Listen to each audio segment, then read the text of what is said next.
I ain't well. Thank you, Nori. It's good to see you guys. Thank you for allowing me to participate in my own recovery program. I'm grateful. I'm grateful to be a part of something good today. I'm an alcoholic. My name's Randy Hagler. Hey, Randy. Hi, everybody. It's good to be asked back anywhere. You know, Nori has asked me to come down here several times, and I don't know whether the group approves of it or not, but I appreciate Nori asking me to come back because, you know, prior to May 27th of 1996, people didn't ask me to come back anywhere. Unless it's a slamming of a jail cell, you know, they say you come back in here, you know, because you're not supposed to be out yet. But I am grateful, and that's one thing I have learned over the years in Alcoholics Anonymous, that gratitude is an action. And I've been taught gratitude through the people that, you know, I hear a lot of people that get behind podiums like this and meetings and chairs like that, and they talk about their victims. Well, the only thing I've been a victim of is good sponsorship. Since I swung through the doors of Alcoholics Anonymous, I've been a victim of good sponsorship. They've hand-walked me, spoon-fed me the program of Alcoholics Anonymous, whether I wanted it or not. And I'm grateful for that. And if you're here tonight and you're new or used, welcome to Alcoholics Anonymous. I'd like to welcome you to Alcoholics Anonymous, and I'm going to tell you, I'm not a spokesman for AA, and I'm for sure not a poster child for Alcoholics Anonymous, I'll tell you that. What I am, I'm desperate. I'm desperate, and I don't want to die drunk. And this is the very least I can do, is to try to give back what's so freely been given to me if it'll keep me sober one more day. So thank you. Thank you for saving my life again today, for allowing me to participate in the meeting of Alcoholics Anonymous. I am grateful. My sobriety date's May 27th of 1996, and that may not impress you guys, but it impresses me. And it impresses my little wife back at home, and my daughter, and my dog, and my bird, and the police in Shuffletown, North Carolina. Now, I actually do have a Charlotte address, but my brother-in-law sitting back there and myself, we live in a little community, kind of a wide place in the middle of the road on Mountain Island Lake, and it's called Shuffletown. Now, the rich people still call it Mountain Island Lake, but us poor farmer folks out there, we still live in Shuffletown. We didn't change the name of it when it grew back into Lake Norman area. So, and I love to tell people that I'm from Shuffletown, North Carolina, because most people don't know where that is and don't really care, but I do. And the police officers love it because I'm an Alcoholics Anonymous and don't have to drink today. I do have a home group. The Queen City group in Charlotte is my home group. We meet on Mondays and Fridays. If you're ever in Charlotte, please give me a call and we'll go out and have a bite to eat, and I'll take you to my home group. It's probably the largest group in that area. We have a lot of good sobriety, and we have a good time in our home group. And some nights it even looks like a fashion show down there sometimes. You know, when you put 500 people in a room on Friday nights, you know, it kind of turns into a fashion show. So if you ever come to Charlotte and you want to go to an AA meeting or a fashion show, give me a call. And we'll go to the Queen City group. I guarantee you, you'll enjoy it, and we'd love to have you. And I've been to that group I actually got sober in Denver, North Carolina, and I moved to Charlotte in 2005, and at that particular time, Mr. Buck, I was running with Mr. Buck pretty regularly, and a lot of y'all know old Buck, and it just suited for me to go to the Queen City group. I was going to have to go there anyway, and I fell in love with those people in Charlotte and Alcoholics Anonymous, and I didn't think that moving to Charlotte out of the country that I could adapt, but I have learned since I've been sober that I can adapt to anything if I put enough effort into it. And that's what I had to do in this program, because when I came to Alcoholics Anonymous, I was probably the most ungrateful person you'd ever met. I've got a friend out in San Antonio, Texas. His name's Jack O. Now, Jack gave me a story one time, and Jack told me, he said, don't you never get behind the podium without telling it, because it's about you. And it is about me, because I was very ungrateful when I got to you people. It's about a little guy that sold pencils for a living. He had a little table set up in front of the Dixie 5 and Dime store in downtown San Antonio, and he sold pencils, 10 cents a piece. And every day this gentleman would come by his pencil table there, and he'd lay a dime down on the table, smile at the young man, and walk away. He never would take one of his pencils. Day in and day out, same routine. He'd lay his dime on the table, smile at the young man, he'd turn and walk away. And, finally this became a routine, and it went on for a while, and he came by one day and laid his dime on the table and smiled, and as he started to walk away, the little pencil salesman said, "Sir, I need to tell you something." And he stopped me, turned around, he said, "I know what you want to tell me, son. What you want to know is why every day I put a dime on your table and never take one of your pencils." He said, "No, sir, Mr. Odom." He said, "What I want to tell you is starting tomorrow, pencils will be going up to 15 cents. Now, that's the kind of gratitude I had when I came to Alcoholics Anonymous. I'll take full credit for something if it goes in my direction. If I do something good, I'll take all the credit, but I'm a blamer. You let something bad happen in my life, and I'm going to blame somebody. And I find myself doing that today if I'm not careful, and that's the reason I need a home group. And that's the reason I need a sponsor. And that's the reason I need a circle of friends like some of you people that know me better than I know myself. But most of all, that's the reason I need that program of action that I'm responsible for today. I have to be responsible for my own program of action, and I am grateful. If I could, I'd like to take you back to early 1996. I was in and around Alcoholics Anonymous, and I say around Alcoholics Anonymous, that's what I mean. I was on the outer edges, I was coming just enough to make it in the doors and get out as soon as they opened. If you asked me anything about staying sober, I had all the answers, but I couldn't stay sober myself. But I knew all the answers. And I don't know how it is in Southern Pines, North Carolina, but I'm going to tell you how it is in Shuffletown, North Carolina. If you're going to Alcoholics Anonymous and you ain't drinking liquor, and you drank liquor like I did for 29 years, you ain't putting something in your body to change the way you feel, and you ain't doing Alcoholics Anonymous, you're one miserable human being. And that's where I was at. I was on the outside. I was just going to AA, but I wasn't paying attention. I wasn't getting involved. So I wasn't in the middle of Alcoholics Anonymous, and I was dying inside. What happened to me after being in the program for 2 months, I found myself on a Sunday morning rolling around in the carpet in my living room floor, just like I had done prior to coming to Alcoholics Anonymous when I was in DTs. And I told my little wife that Sunday morning right there as I wallowed around in that floor like something crazy. I said, there's something going to happen in this house today. I'm either going to drink or I'm going to die. And I don't care which one comes first. I've got to have some relief from this pain that's inside of me. See, I had heard you people say a few things. I paid a little bit of attention. I kept hearing people talk about that God deal and talking to God and praying to God. And see, I never did any prayers before, never been to church. My mom was a good church-going woman, but I didn't go to church. What happened that Sunday morning, I got down on my knees in that carpet, and I called out to the God that I know about today. And I didn't ask that God for any miracles, any lightning bolts. What I asked that God that morning was, please, just give me some direction. I've got to have some help. Now, my brother-in-law sitting back there, him and his wife had taken me to a couple of meetings up in Denver, North Carolina, kind of a country meeting, about 30 miles from Charlotte, out in the middle of nowhere. About 40 people's the max on their good night. And there was an old man sat right at the front door of that meeting in a straight back chair. He wore dicky coveralls, had hands about twice the size of a normal man. And he was ungodly, the ugliest man I'd ever seen in my life. And every time I'd go to that meeting, he'd stick that big hand out. I could not get by him. He'd say, my name's Dean Hager, and I'm an alcoholic. Welcome to Alcoholics Anonymous. We need you. And I thought that was the ungodly, the stupidest thing I'd ever heard in my life. Now, why would that old man need me? Every time that I'd go to that meeting, he'd be sitting in that straight back chair in front of that door with those dicky coveralls on, and that big hand stuck out, and he'd go through that same routine. My name's Dean Hager, and I'm an alcoholic. Welcome to Alcoholics Anonymous. We need you.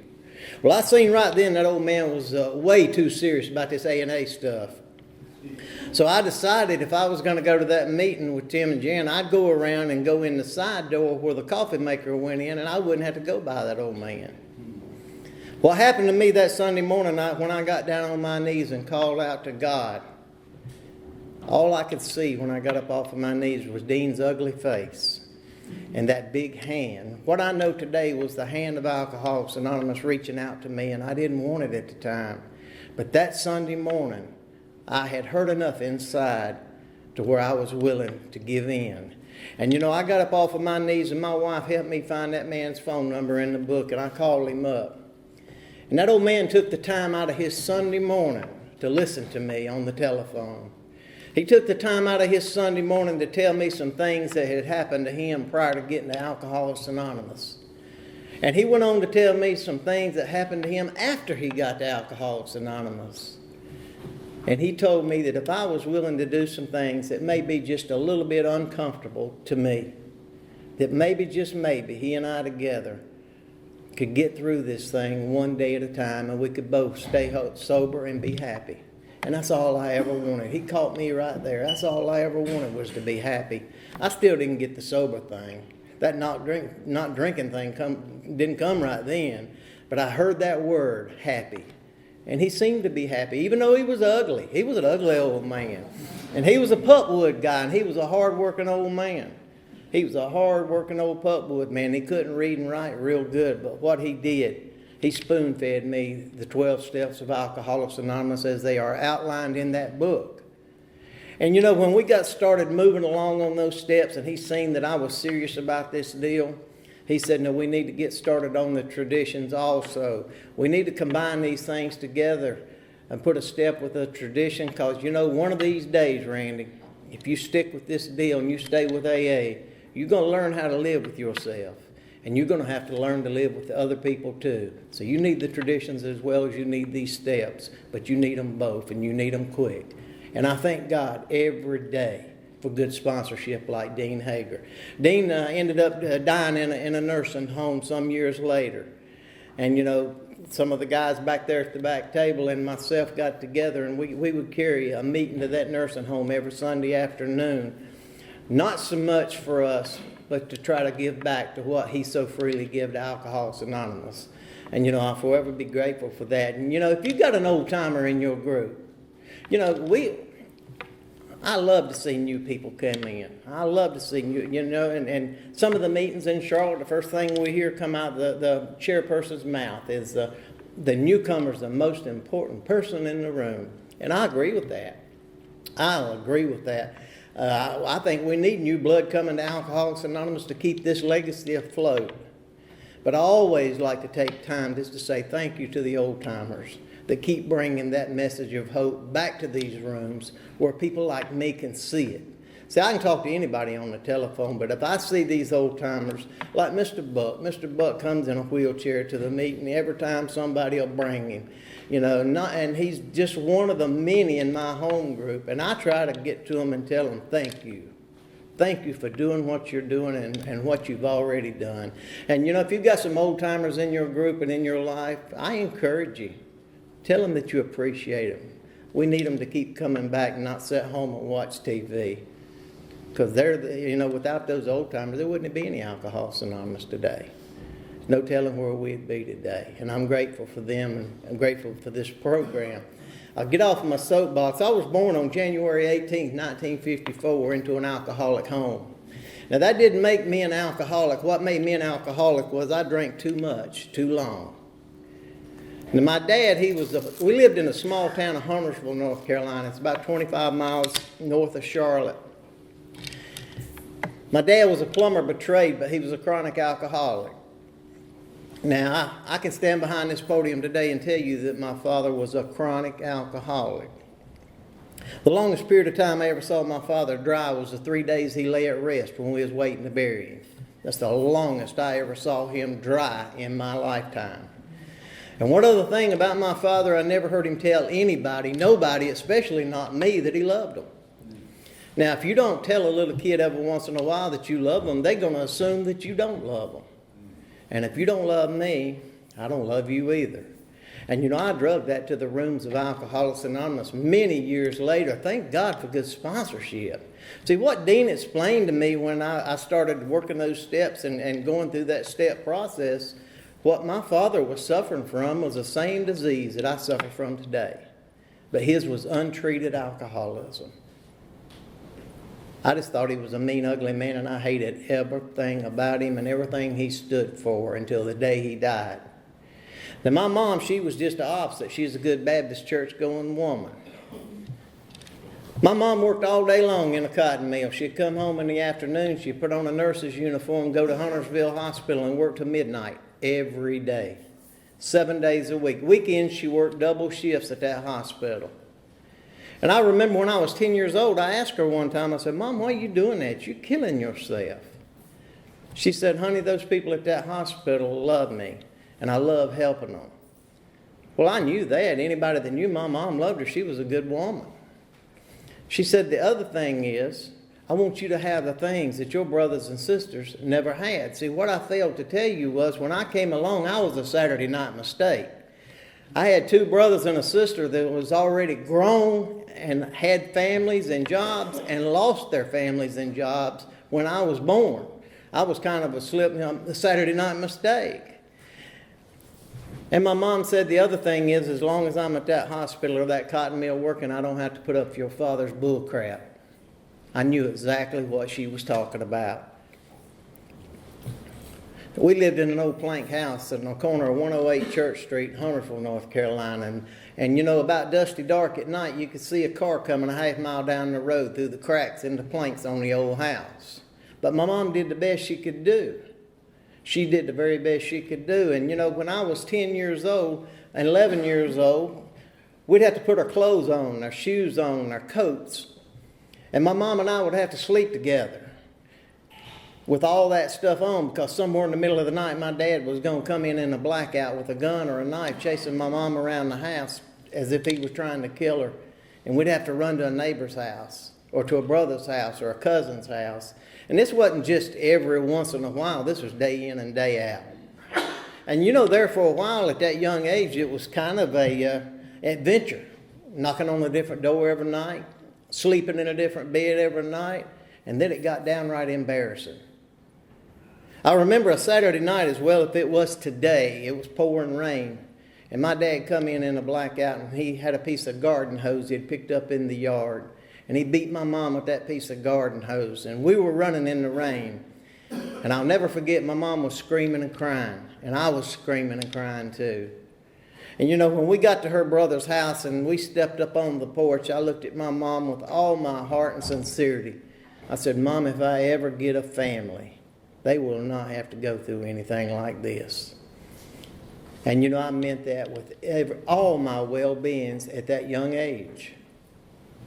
And I'm going to tell you something, folks. My family hadn't had to go through anything like that yet. But when I swung through the doors of Alcoholics Anonymous, not only was I acting like my father, I was reacting like my father. And Richard's Wild Irish Rose was the drink of the day. Whether I bought it or stole it, it didn't matter. And that's where I had got to the same place that the man that I hated the most, I was as bad, if not worse, than he was. Alcoholism is a family disease, folks. And if you're sitting here tonight and you think it's just about you and you're an alcoholic of my sort, I hope you'll understand what I'm going to try to tell you in the next few minutes before my sponsor raises his head and says it's time to go to Charlotte. I'm going to tell you, when I was 13 years old, I had hair down the crack of my butt, had the first pair of Beetle boots in the town of Huntersville, North Carolina, had Tom Jones shirts and bell-bottom breeches, and I thought I was something now. That ain't what the neighbors called me, but I thought I was something. You know, they put me on a bus bused me between Huntersville and Charlotte to a middle school, and you know, I didn't like that. Didn't like the authority. I didn't like being told what to do. I didn't like school at all. See, I'd never had any discipline in my family.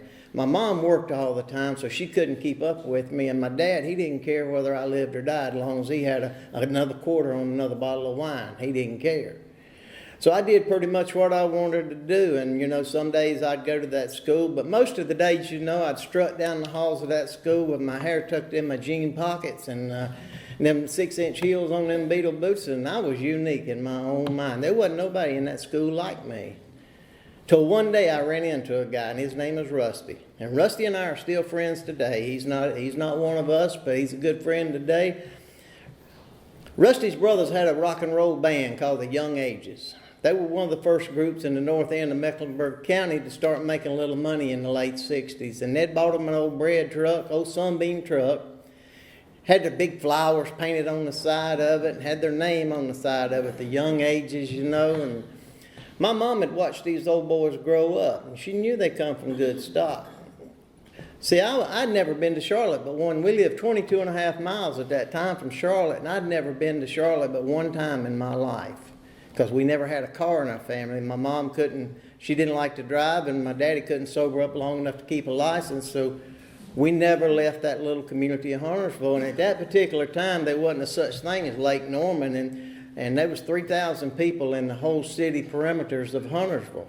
And now it's 300,000 because of Lake Norman when they backed the lake up. So everybody knew my daddy was a town drunk. Everybody knew my daddy laid on the corner with the winos, and every time he went to jail, everybody knew it. And you know, I think today that's one of the biggest problems I had. I was ashamed of my daddy's the reason I hated him so much. But you know, she let me start running with those guys, and they were making a little music in Charlotte, and they'd go over to Hickory and up to Greensboro and Winston, and Rusty and I would sit behind the scenes and work the lights for them and set up. We were pretty much the grunts is what we were, you know. We'd set the equipment up for them, but you know, I was happy as I could be. I was getting out of Huntersville. I was getting out of that little community. Nobody in Charlotte or Greensboro or Hickory, none of those places knew I was the town drunk's son. And nobody in those places knew that my mom supported a whole family that laid around and didn't work. So I was home free when I got in that big bread truck and run with those guys, and I loved it.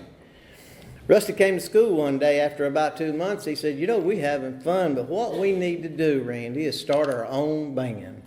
I said, good God, Rusty, we can't even play the radio. He said, well, look at them. A year ago, they couldn't either, and look at them now. I said, Rusty, what do I need to do? And he told me. And I caught Mom between jobs that day, and I told her, I said, Mom, this is a matter of life or death. I'm going to have a set of drums. And, you know, at that particular age, it was life or death. You know, I didn't care what we had. You know, she kept saying, well, we can't pay the power bill. We can't get groceries. I don't care. This is about Randy. And it's always been about Randy since I come out of the womb. And it can still be about Randy if I'm not careful. That's the reason I need a home group. That's the reason I need a sponsor and that circle of friends, and most of all, a program of action. You know, that's the reason I need that today, or I can slide right back into feeling sorry for myself. And you know, she kept telling me all those things, and I thought, well, I've lost this battle. I'm not going to get any drums. And the next thing I knew, she had called her sister on the phone. Her sister drove us into Charlotte. She drew every penny she had in the credit union out. And we brought home the finest set of Ludwig drums they had on the showroom floor at Tillman Music Center. And when I got them back to Huntersville, I could have beat on a wash tub and made as much sense as I did with those drums. There's some things some people can't do. And one of them, I couldn't play those drums. And you know, the harder I tried, the worse I got. My friend showed up the next day with a new Gibson Les Paul guitar, and we commenced to practicing. And the more we practiced, the worse we got. And you know, I just could not comprehend those drums. And they done, Rusty done me just like you people did when I come to Alcoholics Anonymous. He kept shaking his head, keep trying, it's going to get better. Well, I knew it wasn't going to get better. I knew what I wanted to do. I wanted to quit, just like everything else I'd done the rest of my life. I wanted to quit and do something else. And Rusty kept telling me, just try to keep trying. And this is about the Vietnam era, and there's some old boys riding around Huntersville there in an old Chevrolet they'd stole. They'd dodged a draft. And they came up there to where we was trying to call ourselves practicing, you know, and they said, look, we don't have any money, we ain't got much equipment, but we do know some music, we can play. Well, we didn't have anything to lose because we was going backwards. And we hooked up with them old boys, and sure enough, they knew a song here and a song there. But I wasn't getting any better. They'd turn the music up a little louder, and I'd beat a little harder. I wasn't getting any better. And I wanted to quit so bad. And finally, one of those boys went out to the trunk of that old car, and he brought in a sack full of king-size Budweisers. Now, I don't know where he got them. I know they stole them. They didn't have any money. I don't know how long they'd rode them around that old car, but they had been in that bag so long the writing on the cans had already wore off. You know, you could barely make out that it said Budweiser on it. And he told me, he said, Randy, if you'll drink one of these king-size Budweisers, it'll help you pick up that beat. I said, no, I know what that stuff will do. I done seen my brother. See, I had a sister who'd been in every drug and alcohol rehab center in the state of North Carolina at least once that would have her. And at that particular time, she was in one in Tennessee. Both of my brothers had lost their families, and one of them was living on the streets of Danville, Virginia, and the other one was living on the streets of Charlotte. I knew what that alcohol would do. But he handed me one, and he popped the top, and I turned it up, and I chugged it just as fast as I could make it go down. And as soon as that Budweiser hit my belly, he handed me another one, and I chugged it right behind it, just as fast as I could get it to go in me. And it was like my friend Mr. Bryant Bivens used to say, like I swallowed an umbrella, and it opened up inside of me. You know, I know today, and I know then, that my disease is centered in my head. And I know good and well that them two king-size Budweisers did not make me play those drums any better than I played them prior to putting them in my body. But in my mind, I was a rock star.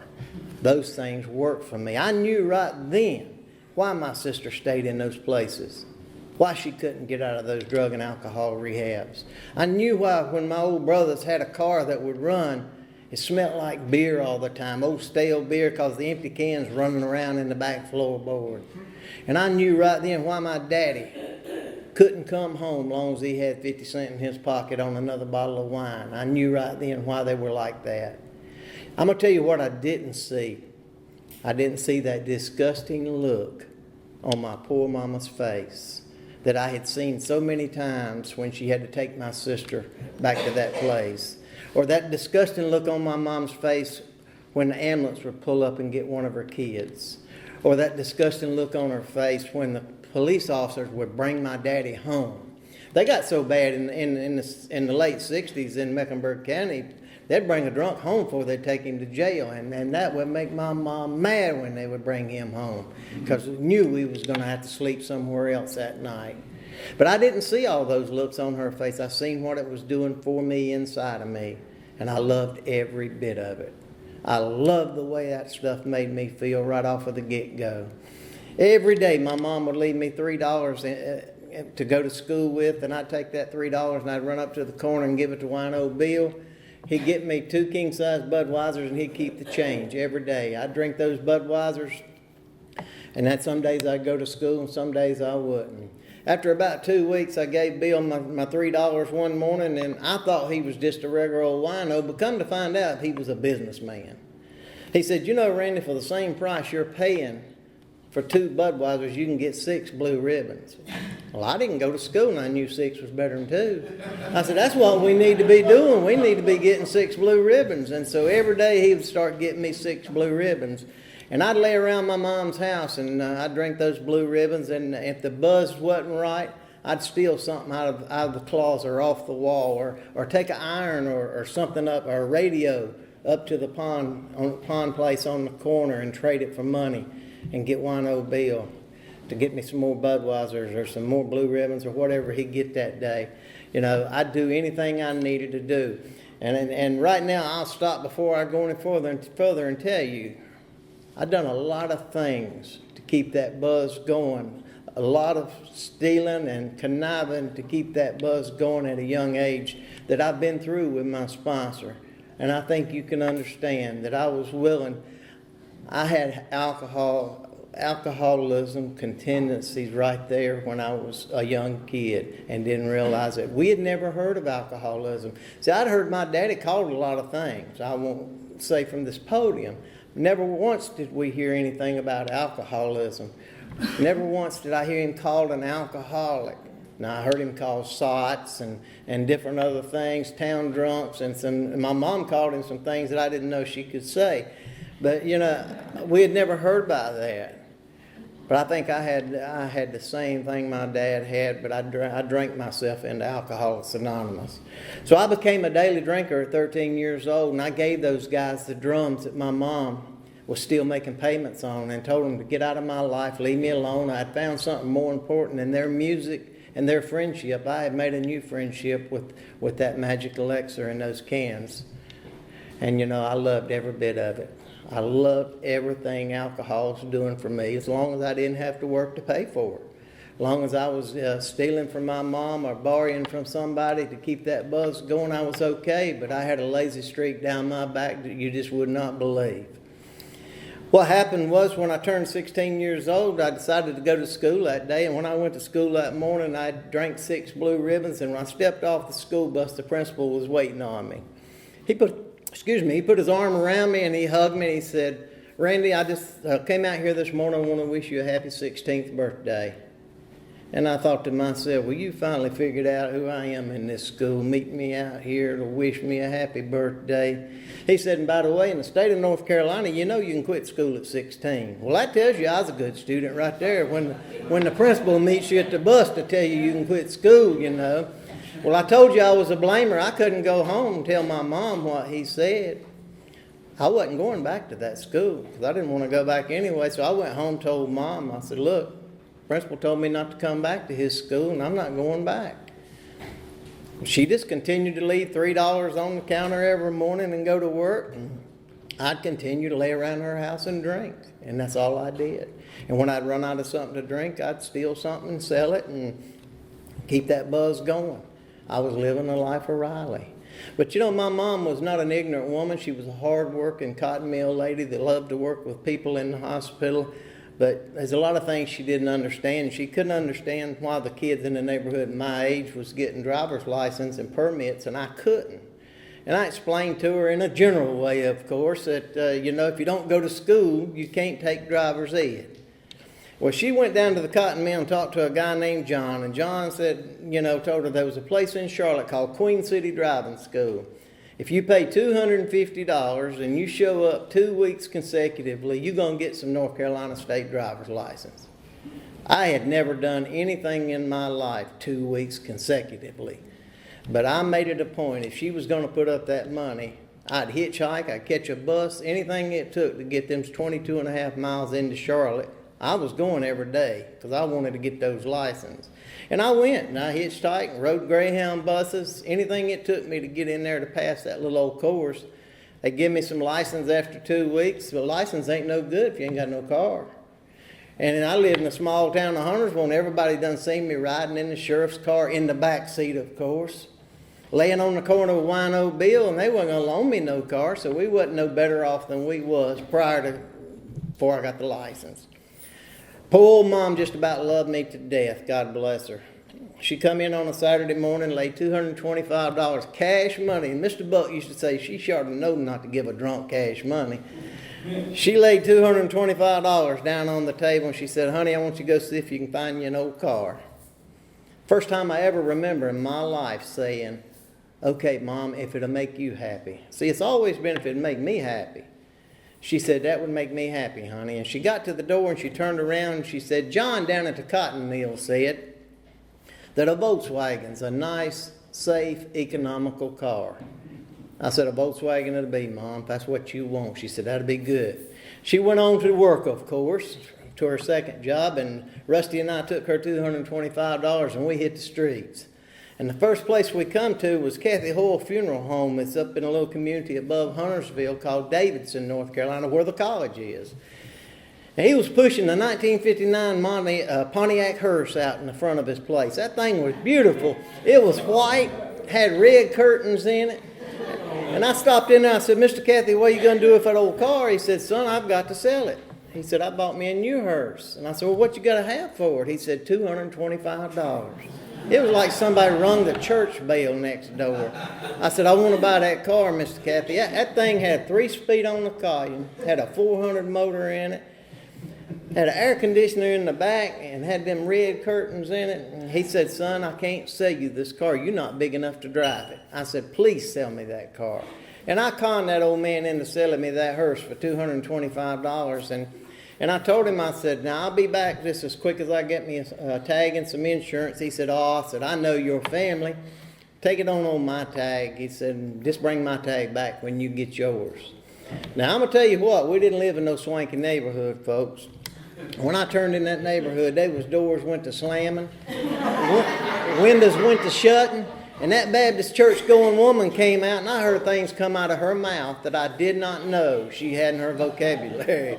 She was screaming so loud I couldn't understand what she was saying. I just pulled off and left her standing there. 2 weeks later, I had my mom in that hearse, and we was like Maud and Harold. She loved that thing. I'd pick her up at the beauty parlor and take her to the cotton mill, and then I'd shoot her up to the emergency room at the hospital, and she would sit up in there and ride just like my old dog does in my truck now. I mean, she was having a time. It was so, on the back of that thing, we had painted in red, white, and blue letters, only the strong survive. I'm going to tell you, that was my drunk car. That was my drunk car. And at that particular time, I had done got to where I was drinking a lot of wine and a lot of cheap liquor at bottom shelf liquor, and I had never heard of a blackout. What I know today is I thought I was taking naps.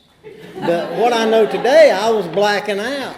And I'd come out of a nap with a full tank of gas and the keys, and nobody wouldn't touch that old hearse. They'd walk around it. They wouldn't touch it.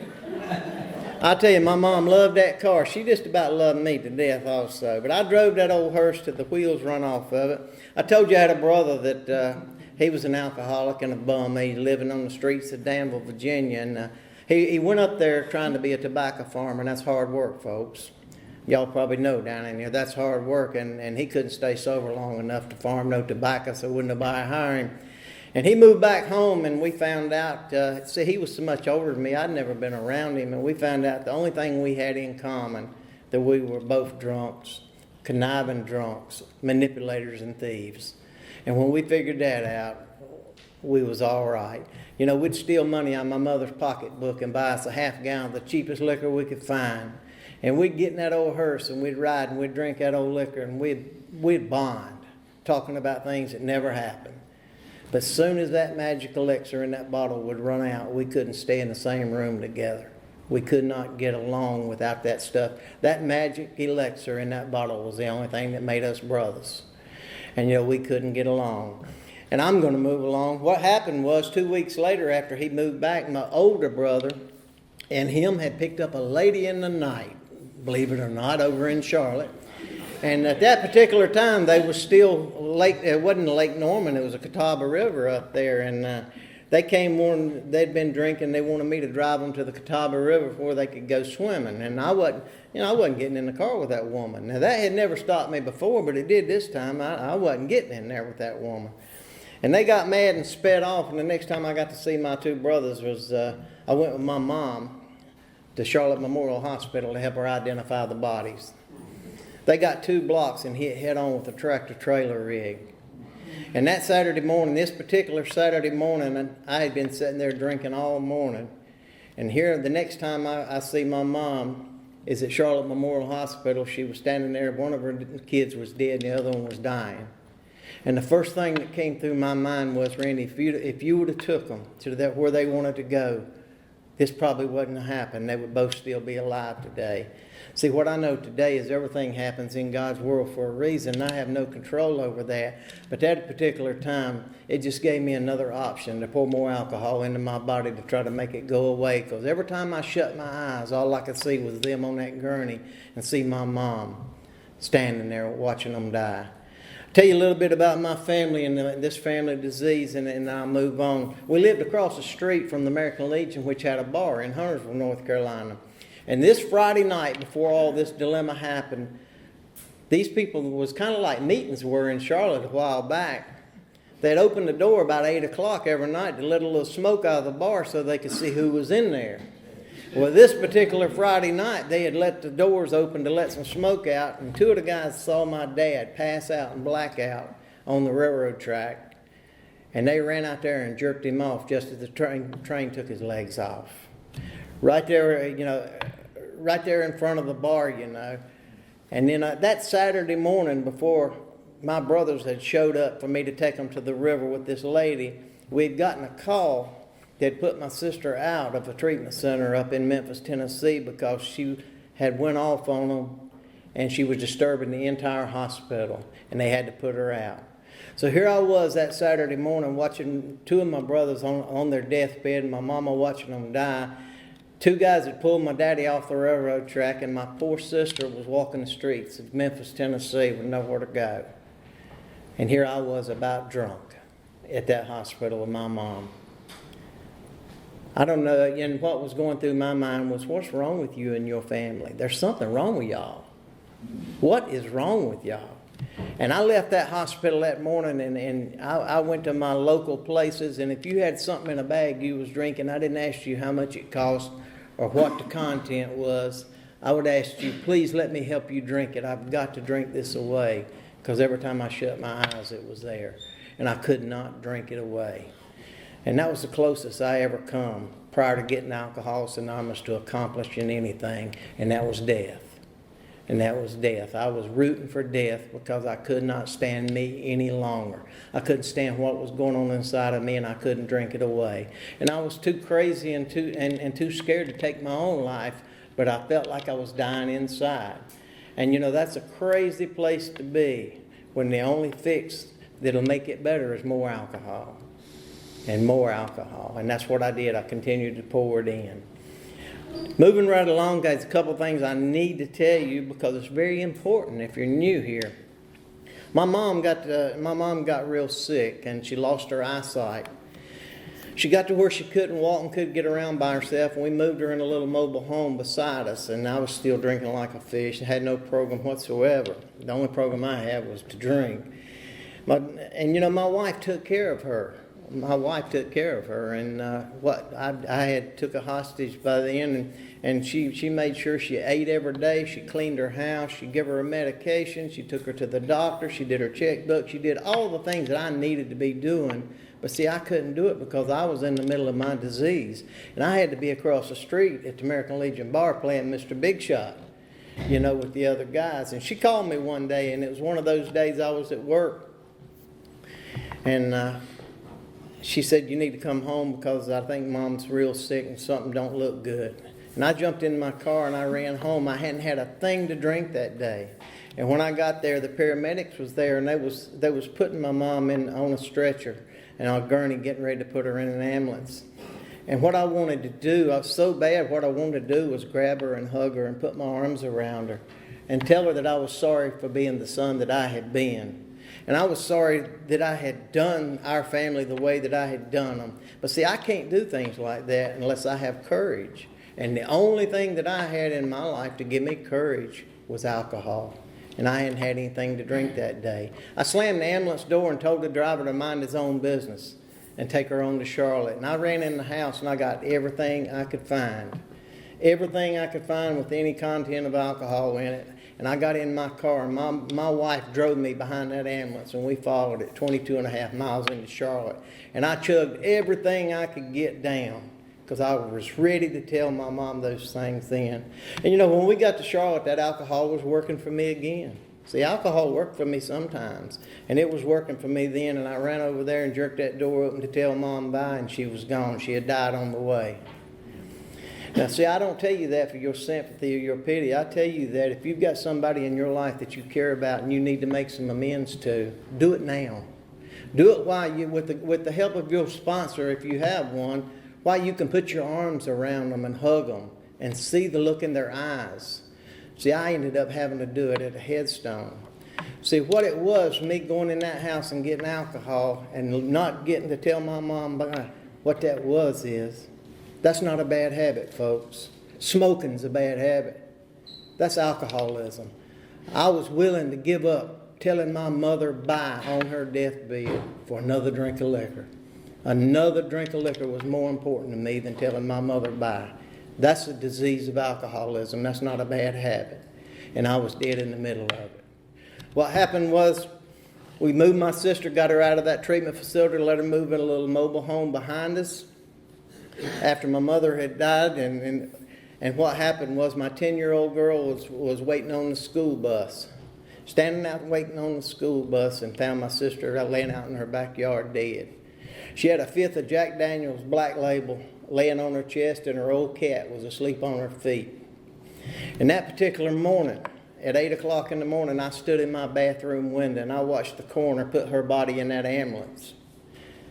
And I'd take a drink of Jack Daniels and I'd beat myself in the face. And I'd cry into that mirror, that old ungodly mirror.